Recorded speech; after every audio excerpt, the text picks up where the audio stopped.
New protests in the streets of Paris Friday night after the government raised the pension age from 62 to 64. Riot police threw tear gas into crowds gathered at the Place de la Concorde as some protesters chanted for President Emmanuel Macron to resign.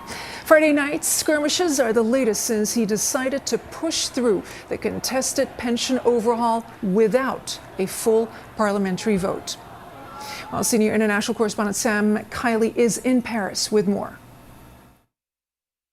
Here in the Place de la Concorde, at the head of the Champs-Élysées, currently blocked by riot police, we're just outside the important building around which all of this has been focused, the National Assembly. And it was there on Thursday that Emmanuel Macron's Prime Minister decided to use his presidential fiat to drive through reforms to the economy here that would mean that the pensionable age would go from 62 to 64. Now that has ignited 2 days of demonstrations focused here on the Place de la Concorde, but that have spread elsewhere in Paris. Now earlier on in the evening, these monuments under reconstruction were very much the focus of the demonstrations, indeed of the rioters. There were pitched battles backwards and forwards as the police tried to not only contain the violence but prevent these monuments and other sites that are being restored from being damaged. Elsewhere,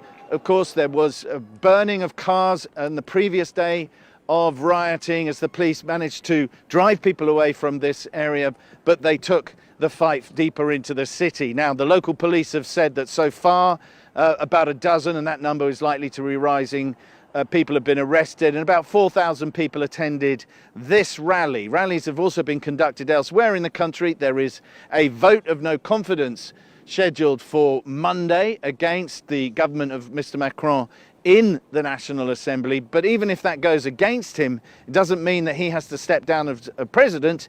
He is elected independently of the National Assembly. And then on Thursday, the unions, both private and public sector unions, are expected to bring many, many millions, they hope, out on strike and possibly onto the streets of the entire country in protest against these economic reforms. Sam Kiley, CNN in Paris.